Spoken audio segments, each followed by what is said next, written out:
Hi, in this video, we are going to talk about some detail about the SNN clustering mechanism.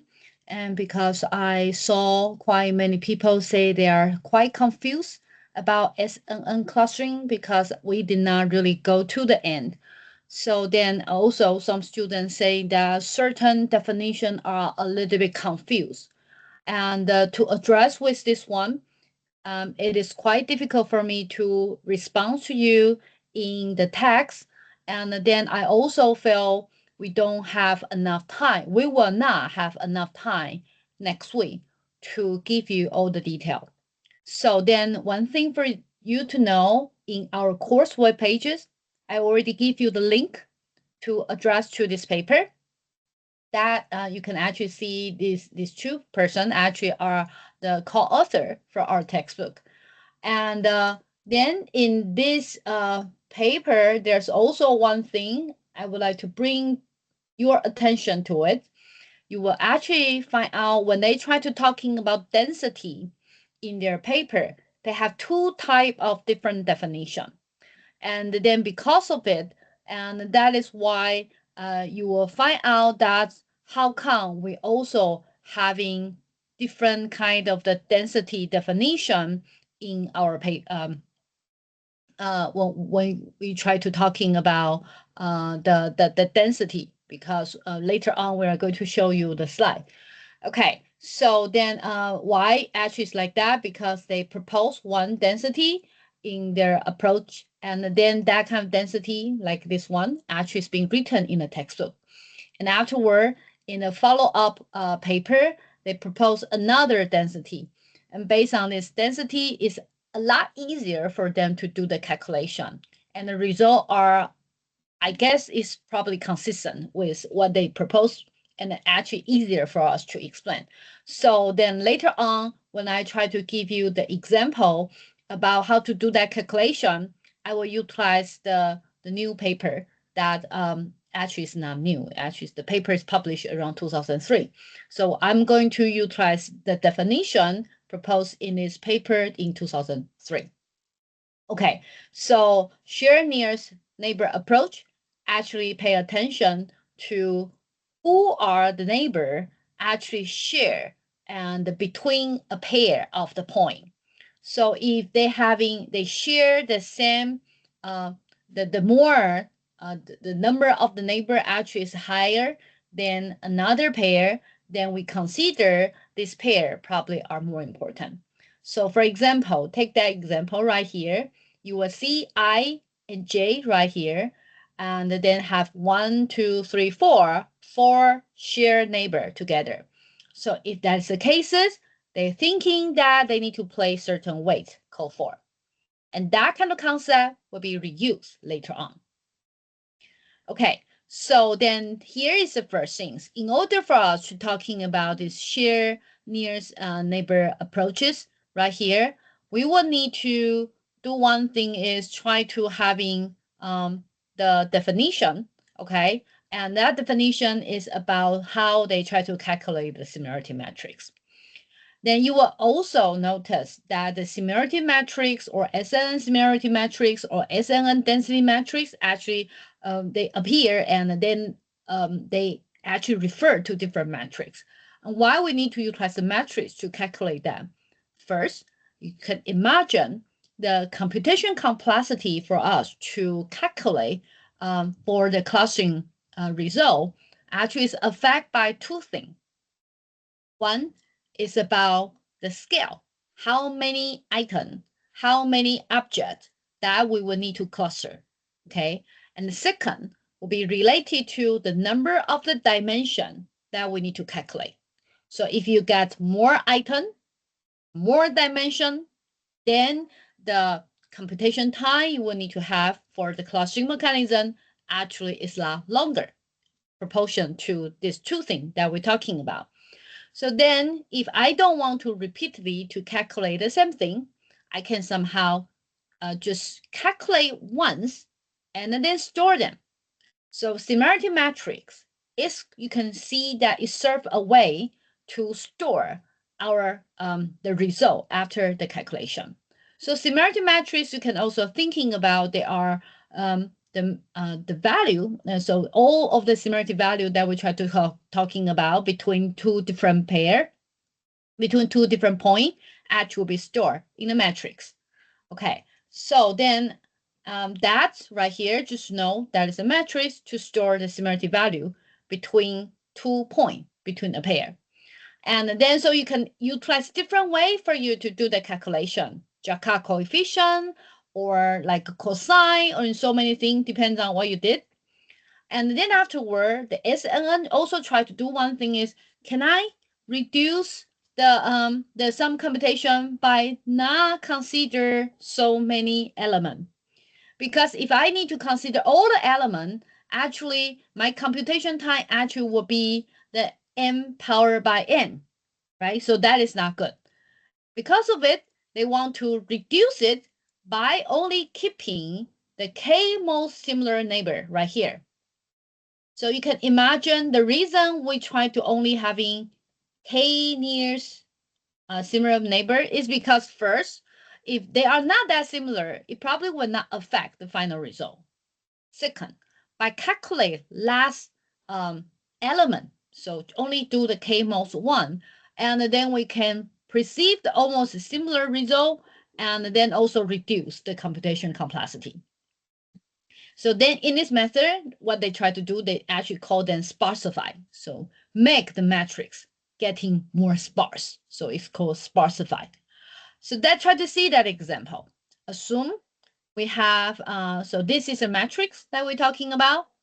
And then afterward, what we did is we sparsify them. So let me directly let me jump to this one. So assume we having those 19 point, okay? And then afterward, we calculate the similarity matrix. So that is step one, having the similarity matrix. Then afterward, we specify it, okay? And assume right now we say top k, the k equal to 5. So in other words, I just need to keep the 5 most similar neighbor around me.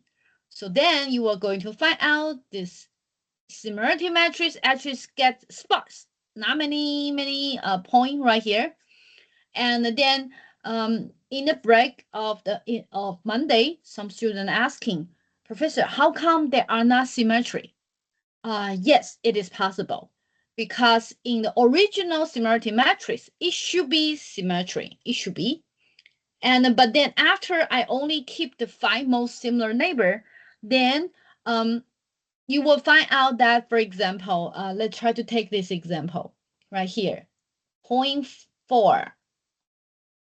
You will find out that say the similar point is 0.1, 0.2, 0.3, 0.5, and 0.9, 19.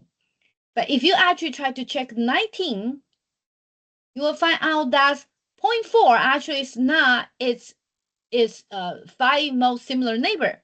So in that cases, because who are the most similar neighbor are not in a symmetric way, so then this specified similarity matrix will not become symmetry. Okay, so that is the second thing that I think I did not mention that during the class. And the next one, after we have this sparsified matrix, and what we did, and then they try to construct the graph. So the graph is what we mentioned at the very beginning of this video. Then afterward, what they did is they tried to calculate one term. We call them SNN similarity. SNN similarity is based on how many mutual friends, how many common friends, shared friends between these two pairs. Take that example, 0.1 to 0.2. You will find out they're having 1, 2, 3 common friends. So then because of it, from the 0.1 to 0.2, the SNN similarity will be 3.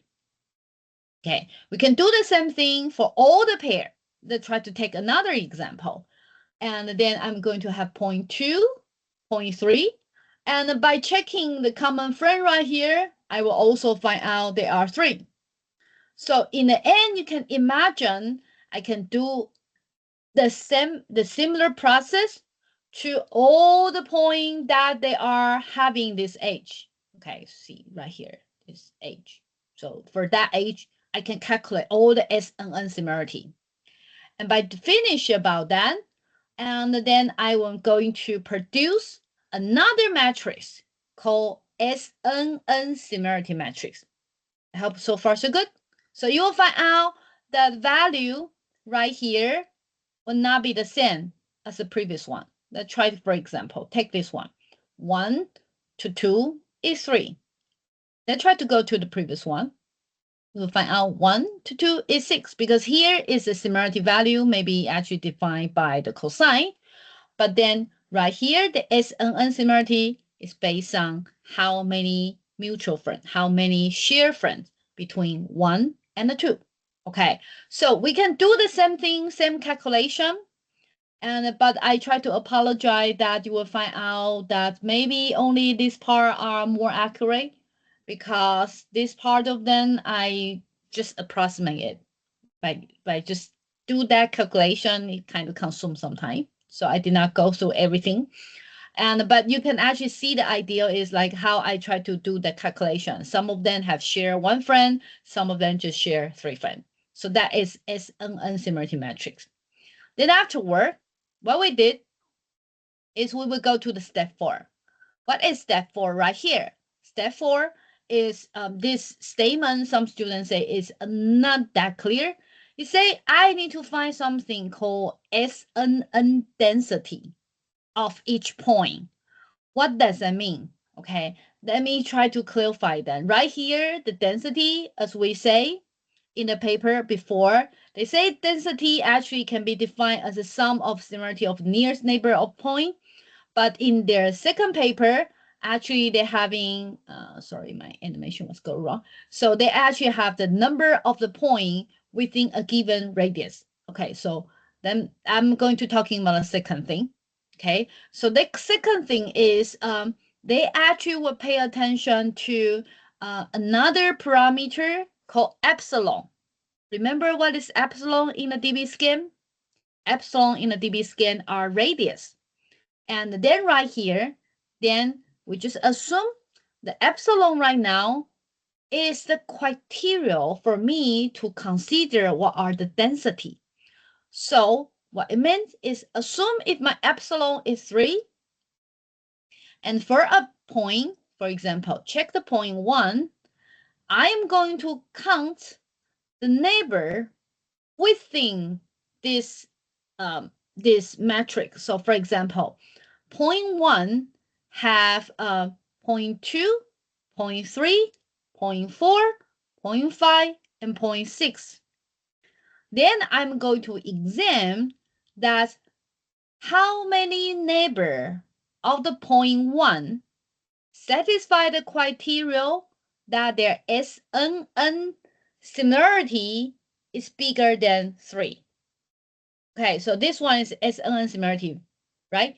And so then right here, if I'm checking the point 1, exam for this epsilon 3, then I'm going to having 1, 2, 3, 4, right? So then because of it, I can actually calculate the SNN density for point 1 is equal to 4. You can do the same calculation for point 2, like 1, 2, 3. So point 2 are 3. How about point 3? 1, 2, 3, 4. They got 4. For point 4, we got 1, 2, 3. So here are the density that we're talking about. Next one. So then afterward, we actually got this value called density, SN density. I will be able to calculate all the point and their corresponding density. And based on the density, I can somehow nominate who are the core point. So then core point actually is based on what? It's based on this minima point. So if you go to the number 5 right here, they were saying, let me try to go for the number 5 for you. The number 5 right here is I try to find the call point, and I utilize another parameter called minimum point. So if they satisfy for that criteria, I actually will call them call point. So in that cases, just assuming that my minimum point is equal to 4. So in other words, if your SNN density is bigger or equal to 4, I will call you call point. In that cases, point 1 and point 3 will be considered as a call point. And how about point 2? They will become border point because they are neighbor of the call point. So if till that part, you will be able to know afterward, everything will be the same as a DB-scan. So that finish the SNN clustering mechanism algorithm. Okay, so that will be it for this very short video. Thank you.